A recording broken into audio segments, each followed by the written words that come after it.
Welcome to Newsmax TV. I'm Kathleen Walter. With us now is former New York Governor George Pataki. Governor Pataki, welcome back to Newsmax TV. Thank you, Kathleen. Nice being with you. Well, a very somber day here in the U.S. as the nation marks the 12th anniversary of the September 11th attack in New York City, mindful also of the anniversary of the attack in Benghazi. Can you share with us how you are honoring the victims today?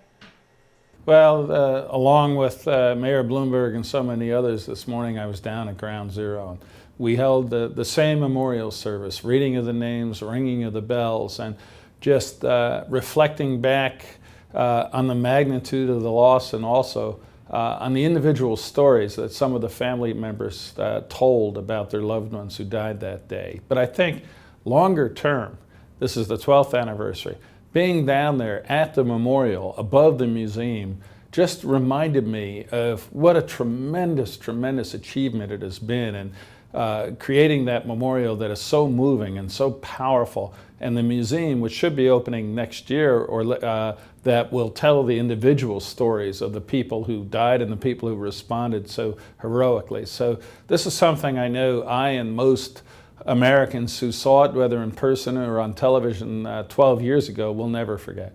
And Governor, what are the lessons that we should draw today, 9/11, in dealing with the current crisis with Syria and its ally, Iran? You know, I was watching some of the video from 12 years ago and how some of the news commentators were saying, oh, America is so hated. America is not liked because of our policies and our allies.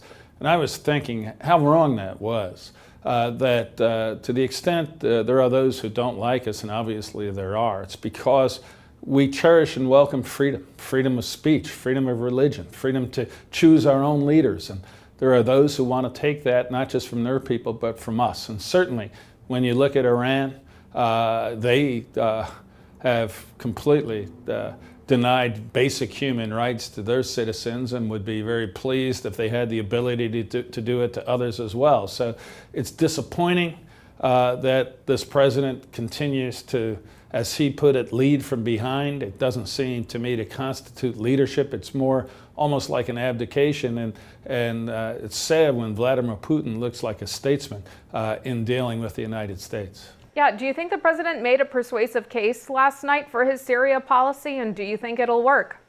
Well, I have no idea, to be perfectly honest. I don't want to talk politics today, but I don't know what his Syria policy is.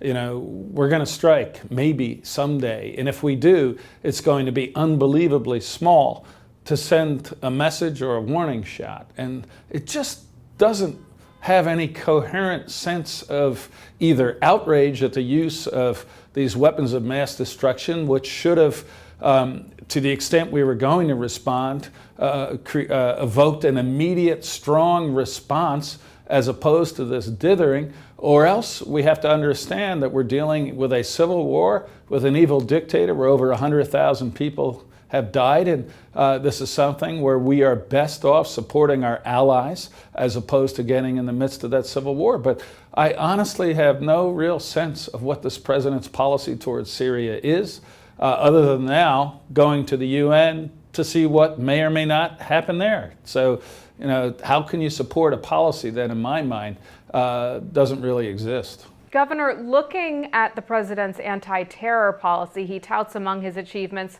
the withdrawal of troops from the Mideast, the killing of bin Laden, and his heightened reliance on drone strikes. How do you view his anti-terror policy, and are we safer now than we were that fateful day 12 years ago? Well, I think, sadly, Al-Qaeda is not on the run, despite the rhetoric of last year's election. Al-Qaeda has morphed into a dangerous organization.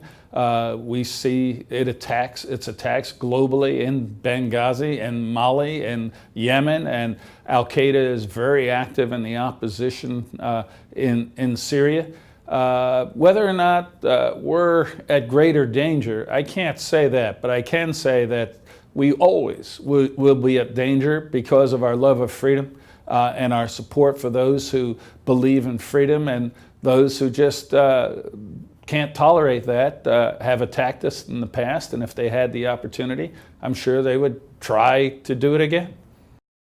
And while we have you, I'd like to get your quick take on New York area politics. The New York Civil Liberties Union filed a lawsuit on Tuesday against the New York Police Department over its surveillance of Muslim communities, accusing the police of trampling on religious freedoms and constitutional guarantees of equality. Now, New Jersey Governor Chris Christie seems to have given this a thumbs up, if you will, saying today that in a post-9/11 world, we have to protect the civil liberties of Muslims. New Jersey, as you know, recently signed a law requiring federal entities to notify the state rather, of federal surveillance. 12 years after 9/11, how do you view this? I think it's just completely wrong.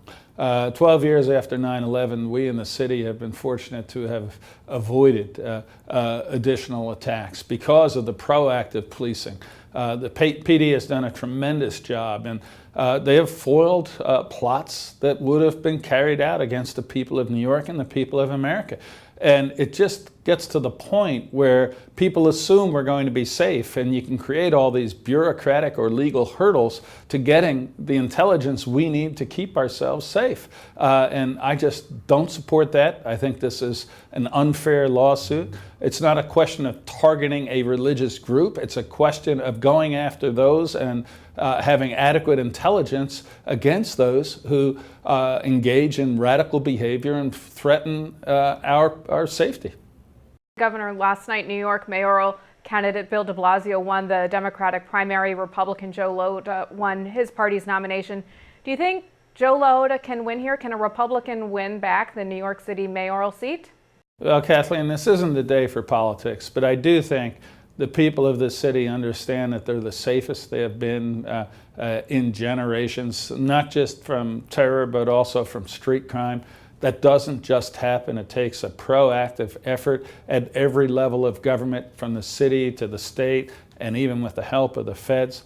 So I'm hopeful that as New Yorkers look forward, they're going to say, do we really want to go back to the way it was not that long ago in the early and mid-90s, or do we want to continue to move forward the way we have?